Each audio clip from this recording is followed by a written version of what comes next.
Hey, Salvador Briggman here, and today I want to talk about some of the easy ways that you can market your Shopify store. How can you get traffic? How can you market this thing and get attention on your store? I'm covering all that today.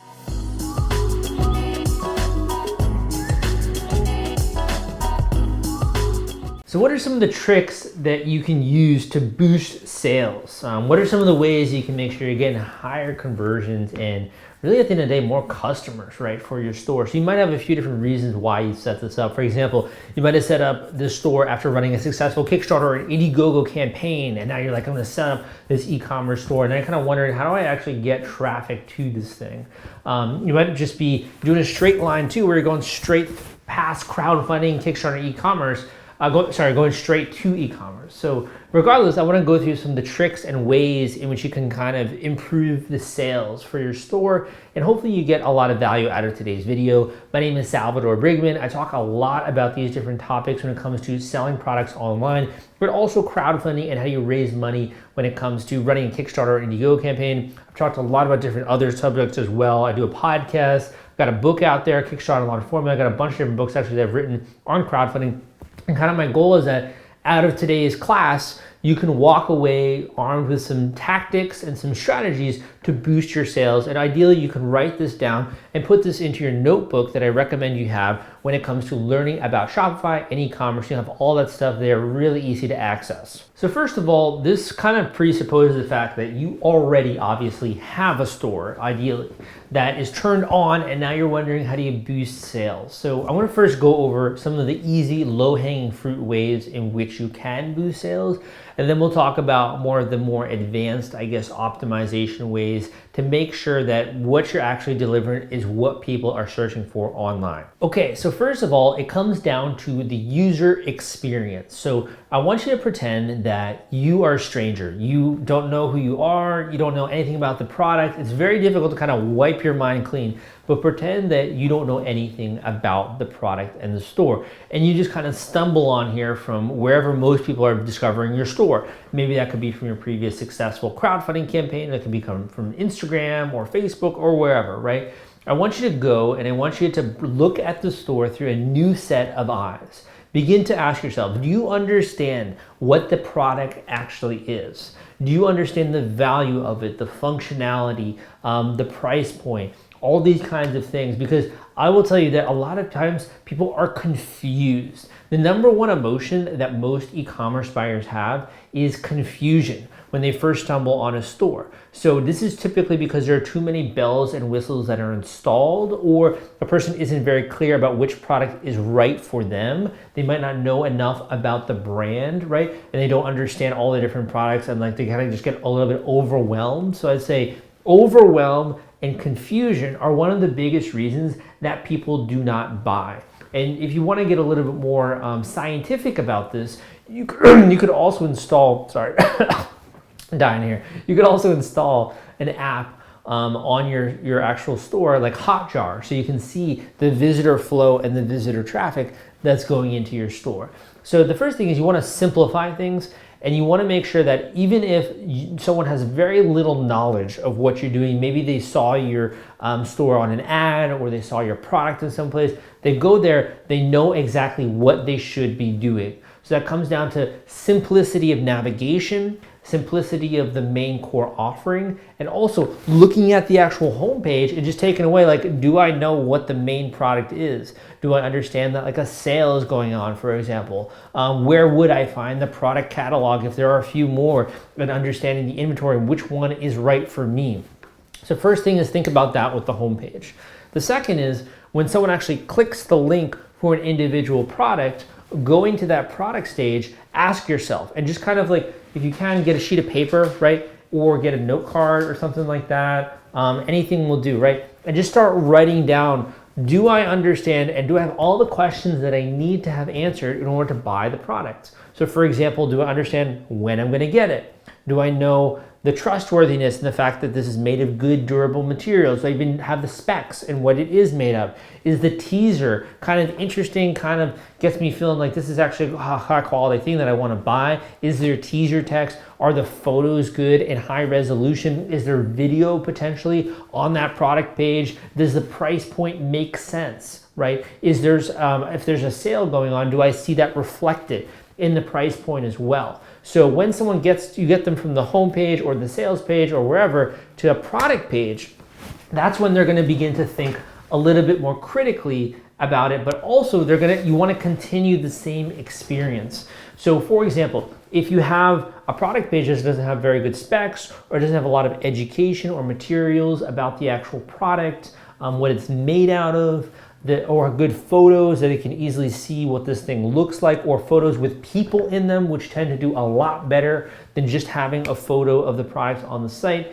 those might be some things that are holding people back from buying. So naturally, by remedying those things, you're going to begin to boost the sales from your product page there. The other thing is thinking a little bit about the credibility element, right? So typically, if something's flashy enough, it's going to capture someone's attention. They're going to go and check out the store, right? But unless there's that trust and credibility element, they might be held back from actually buying it. And this has happened to me a lot of the times. For example, if I'm on a really great watch website, like a really nice looking watch brand, but I've never heard of the brand before, and I can't find any really good reviews of them online, I start to get a little bit skeptical. Like, am I going to spend $200 on a really nice looking watch if I'm not sure of, is this legit or not, right? So then there needs to be more social proof or more credibility. There needs to be more reviews, for example, or legitimate reviews that are posted online. Maybe you need to get this product in the hands of some influencer YouTubers or Instagram influencers or legit people who can review it, and you can start to accumulate some reviews online. So when someone Googles the name of your store and reviews, they begin to come across some of that content, which supports their logical justification to buy the product. Now, every product category is different, might not be as much required for yours if you also have a lower price point product. Other things when it comes to the trustworthiness would be the fact that this is a secure payment system, right? So a lot of people nowadays are a little bit afraid of doing online shopping with a store brand that they don't recognize. So if you can give them any kind of assurances, whether that's it's built on a very robust framework or the secure payment processor provider or using this other thing, right? Then you can give a little bit more sense of security. Like if I process my credit card transaction, my identity is not going to be stolen in that process, right?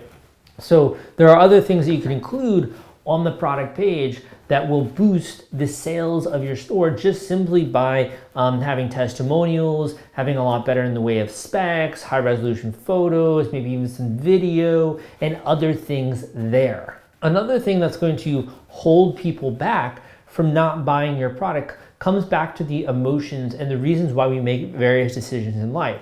So one of the biggest, what I call emotional levers in life, has to do with this concept of urgency, and it's across the board. So for example, let's just say that you have something you gotta do and you've really been putting it off for a long time, but then all of a sudden a deadline comes closer, right? Maybe if you're writing a paper or you gotta turn something in or you gotta do something and there's some kind of a deadline related to your taxes or something like that, right? A deadline comes up and you're like, okay, I gotta get this done now, and it goes to the top of your to-do list. That is what I call the emotion of urgency. And when there is some kind of urgency that you feel, you tend to take action to a much higher degree. I do this in my own life as well when it comes to setting goals. If you have a goal and you put a timeline on the goal, you're more likely to feel a sense of urgency in completing that goal, right? So urgency is something you can not only use in marketing, but also in your own life. And one of the reasons why someone might not be taking action on a product page is that they like the product, it looks cool, they understand, they can make sense of it in that it looks like it's a well-made product, right? But something's distracting them. Maybe they are on your site and they just got kind of distracted and they were looking on Facebook or they were on YouTube or they're doing something else online or they were on an app, right? And they just got distracted. There wasn't enough urgency pull from that site in order to command their attention for a sustained period of time to complete the transaction, right? And this is an issue because you as a store owner are competing with everything else when it comes to trying to grab their attention. And unless you can complete that transaction, what's going to end up happening is someone's going to abandon the cart or they're just going to leave the browser open and never actually complete the transaction, then just close all their browsers, or whatever. This has also happened to me. I know this is in my own life where like I was thinking of buying something. And I was like, yeah, I should probably buy that. That makes like a good sense. That's a good decision, right? I want to get this thing. But then I just get distracted and then I just don't come back to it, or like I forget, and I'm like, I guess I don't need that anyway, right? So I just kind of forget about it. But there was a window of opportunity where that marketer could have gotten a purchase from me. So what are some of the ways in which you can increase urgency? One of them is to have some kind of a sale opportunity or some kind of a discount that has a specific time duration built in. So for example, let's just say that someone enters their name and email in order to receive a 10% discount, which is valid for 3 days, or which is valid for 7 days, or there's a certain expiration when it comes to that discount. That creates a sense of urgency in that individual to take action now as opposed to putting it off later, because they don't want their discount to expire, right? And if it expires, then they feel like they lost out on a potential opportunity. So having a discount with a time-based constraint will create urgency, and it will make someone take action now. What's another example? Another example could be a seasonal sale, or a sale with a specific duration of some kind. Now, I've documented this pretty extensively when it comes to crowdfunding and Kickstarter and Indiegogo, and the reason why it's such a powerful force multiplier, or you want to call it a lever, or whatever you want to call it, to get someone to take action, which is the fundraising duration, right? It creates urgency. Same thing goes with e-commerce and Shopify, where if you have a sale that's going on, where you have a time-based constraint, it's going to pump up that feeling of urgency, and it's going to get someone to take action now. And in that way, you can begin to boost the sales for your Shopify store quite easily, because you're making sure that when someone begins the process of completing a transaction, that they finish it, right? And that's really where I would say the revenue is made, is that you can get a lot of people starting a transaction or considering a transaction, but you got to get them to complete it. And that happens with some of these levers that we are talking about now. Another simple way to boost the sales for your Shopify store goes back into the hardcore functionality of the store. So if you have, for example, a lot of people that are abandoning their cart, that could be a really easy low-hanging fruit way to send them a communication and remind them, oh, here's the link to check out, and to remind them why they should be checking out now, whether there's a time-based constraint or something like that. Another example when it comes to making sure that people take action would be, for example, having an audience segmentation of some kind. So for example, the people who are on your email list, but also the people who haven't yet bought. And the name of the game when it comes to being a marketer like myself is moving people from that list of engaging with you one time in some kind of way enough that you got their email, but having it purchased. So sending them content on a regular basis, or store announcements, news and stuff that's coming out, in order to get their attention again and sustain it, and whatever has been holding them back, let's just say, getting them to process that transaction. And different people have different levels with this. I've had people who have told me, Sal, I watched your YouTube videos for like years, or my podcast for years, and they finally got around to doing a transaction with me because it just wasn't the right stage in life or whatever for them to hire a coach or to hire a marketer to help them out, right? So everyone is different.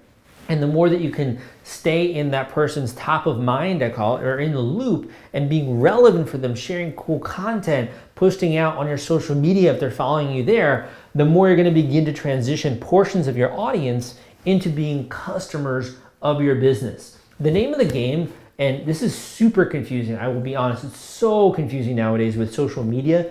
It's not to be a celebrity. It's not to have lots and lots of followers, right? That's great. It feels cool. Like, it feels amazing when I get comments, or I have someone hitting me up on Instagram, or I had someone calling my phone the other day. Like, it's great when I hear from people that I don't even know, and it's kind of cool. Like, it has that celebrity effect. But once you get beyond like the ego gratification stage, at the end of the day, it's much more, I guess, high quality to have a bunch of customers than just to have a bunch of fans, right? So the name of the game is like to move people from that fan category into the customer category, and ideally into people who are continuing to buy products and recommend products to their friends. There are products I bought where I'm like, dude, you gotta get one of these drones. They're sick, they're so fun, right? When I bought my first drone, I made videos on it. It was like really fun. So you wanna have people, you can only impact someone's life once they become a customer. They can only only become an evangelist for you once they become a customer. It is your job to allow people to have that experience, to have cool stuff in their life, and to be able to brag to their friends about it. Like, that's an experience that you're giving them, and it's so fun, right? It makes buying so much more fun. So it's your job to do that, and that's a really easy way just to boost the sales of your store, is to create different segmentations of your audience and move people more into the customer side. Want to take all the stress out of fulfilling your Kickstarter rewards? Fulfillment is the turnkey solution that puts product delivery on autopilot. The Top Campaigns uses trusted high-tech provider to store, package, and ship their products. Focus on growing your business. Leave shipping to the experts. Don't wait. Get a custom quote from Fulfillment today. Link in the description. The other way that you can really easy, from a hardcore tactics functionality standpoint, grow the sales to your Shopify store is by increasing the order value when someone is checking out. So take this for example. When I go into CVS, I will go there, I promise you, just wanting to buy one thing. Like, I just need to buy this one thing. That's why I'm going into CVS, right? I'm going into this drugstore. I'm going to Walmart, big in the States, obviously, or H&M, which is more international, I would say. I'm going into H&M just to buy one article of clothing, right? And I end up walking out with like 3 articles of clothing, right? Or I end up buying something I didn't even need, which is like a new bracelet. I have so many bracelets, right? I just thought it was cool, and I was like, I want this, right? And it's fun. So the name of the game is not to just get one transaction. Like, that's what newbies do. The name of the game is that someone walks out of the store with a bunch of stuff they didn't even know they wanted, but they ended up getting because it's cool, right? So if you can increase the overall order value, instead of that trip to the CVS or trip to the store, I'm trying to think of some more larger international brands. I guess like, H&M is one, but we'll just go with CVS because like it's easy. You go there, you walk in, rather than just buying one pack of gum, person walks out having done a $50 transaction, right? Or a $20 transaction. That's the name of the game, is increasing order value. Because if you increase order value, the value of each customer to you increases, which then means you can put more money into marketing to acquire those customers, right? For example, if you just owned a deli and everyone was just going in and making really small purchases, like buying a stick of gum or buying a pack of gum for $2, right? Or like some candy for $3, and that was like your main seller, it's gonna be hard to make a living off of that. You're making a living off of people who are going in and spending like $20, getting a sub, getting some groceries, getting some beer, getting some this, some of that, right? Those are the people who are sustaining your store. And what that allows you to do is, when you have a higher order value, you can spend more money on acquiring those customers through means like Facebook ads, Google ads, investing in higher quality creative to attract them in the first place in the way of video, high quality, high resolution images of the product, or using models in the photo shoot, etc. It's gonna make it a lot easier, almost like a downhill battle. Instead of trying to climb uphill to make a sale and traverse this mountain, which is great, why not just make it easy on yourself? And it's more like you're skiing downhill and you're enjoying it as you're going down. In the same vein of increasing order value, so that could be like upsells, that could be cross sells, that could be downsells, that could be coming out with new products, new inventory, things that people need there, and creating sales and different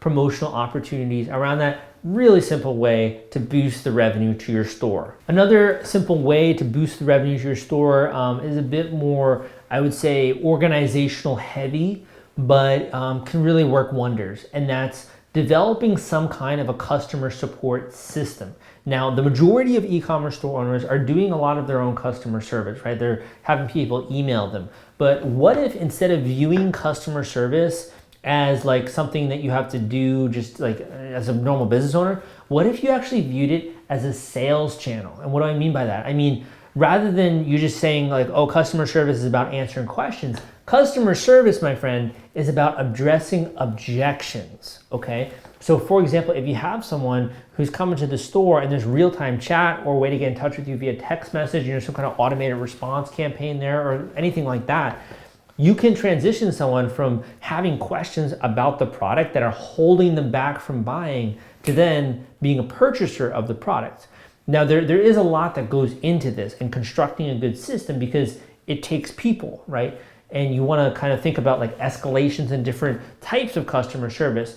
But having a mini sales department, if you will, can boost the sales of your store because you're addressing objections in real time, and it's literally someone's job to do that, and you can find some kind of a compensation structure that's going to work there for you. And you can always talk more about that if you want to, but when it comes to that, that's going to instantly increase the sales to your store because you already have a lot of people that want to buy, but they're just being held back by something. And rather than trying to just go the full-scale technology route, you're then getting a little bit more thoughtful about how to structure and organize the internal workings of your business in order to grow your sales that way. The next trick to boost sales is a little bit Machiavellian, okay? So as a marketer, there are benevolent marketers, there are what are called like dark hat, white hat SEO, dark hat SEO. We're all kind of like wizards in that, like, we can cast spells and we can create realities, right? And sometimes people do it benevolently. I think of like Lord of the Rings. Like, you have like Gandalf, and then you have like Sauron, who's like the dark wizard, right? Or Saruman, right? So I'm a nerd, obviously. So that being said, like, everyone who's a marketer kind of casts these spells and creates visual perceptions of reality and creates feelings in people. That's the job of a marketer or a salesperson. Now, that being said, there are ways in a really unique trick that you can create this kind of vision of reality and make people want to buy something. And that's through influencer marketing, and including that actually in the branding and in the creatives that you create with your store. Now, I think there are some great companies in the niche that do that, in the crowdfunding niche and also the e-commerce niche, that do that very successfully. But an easy way to think about this is think about traditional commercials on television, right? So for example, like Nike. Nike has certain partners that they sponsor with because they know if you see like Tiger Woods or you see this person wearing Nike, you're going to be more likely to have positive associations there, and you're going to be more likely to think of the Nike brand in that way. We have really famous like basketball players who endorse certain brands, etc. It's because it works, my friend. It works. And it doesn't work on a logical level. Let me tell you that, because everyone thinks that they're too smart to be fooled by that, right? Or too smart to really have that allow them to affect. It's not about intelligence at all. It's about emotions. And the more you associate a particular influencer that you admire with buying a particular product, the more likely you're going to get interested naturally in that product. When I started to see, for example, YouTubers who started to promote the Vincero watch brand or Movement watch brand, I got more interested in those watches. I'm like, well, if it's good enough for them, let me check it out, right? So it kind of works in that way. So you can think about some of the people that your customers admire in your niche. Let's just say you have a photography brand. Who are some of the top name YouTube photographers or the top Instagram photographers? How can you work with those people to maybe do like a photo shoot related to your product, or incorporate them into your marketing, or have them promote your brand in some way, or to come out with a whole new line of products that's under their name, right? In the same way that like Kevin Hart maybe has a line of shoes or something like that. So you can do this on a micro scale. But when those people who are your potential customers see someone that they recognize in your marketing, they're going to be a heck of a lot more likely to check out and believe and trust your product. And it's not from a logical angle. Logically, they know, oh, this person is endorsing this, they're getting paid for it, right? Emotionally, they don't know. Emotionally, they're still going to get interested. They're still going to, it's impossible to fake. You're still going to get interested in the product and be more likely to buy the product as a basis of seeing someone that you know with that product. It's going to boost the sales to your Shopify store. A final simple or easy way that I want to go through in terms of boosting the sales to your Shopify store, and there are so many easy ways. So for example, like social media marketing, paid Facebook ads, which we can always talk about. You can always reach out to me at crowdcrux.com. Other simple low-hanging fruit, like more email marketing, text-based marketing, Facebook Messenger bots, like the list goes on, right? So there's a lot of different techniques, if you will. But I'm going to kind of share with you a final one that I think is going to make one of the biggest impacts for you in the long run. This might sound strange because we tend to think of this when it comes to movies, or we tend to think of this more when it comes to television or books and that kind of stuff. Think about the story. I'm talking about the story behind your brand the story behind a collection of products, or the story behind the one product is that you are selling. And here is why. The story is what creates meaning. The story is who people see themselves in when they're looking at your marketing, and they're like, am I like this person? Do I believe in those values, right? So that story could be like, for example, with Apple, Apple has a very powerful story, in my opinion, that's behind a lot of their product brands, particularly when Steve Jobs was head of the company, right?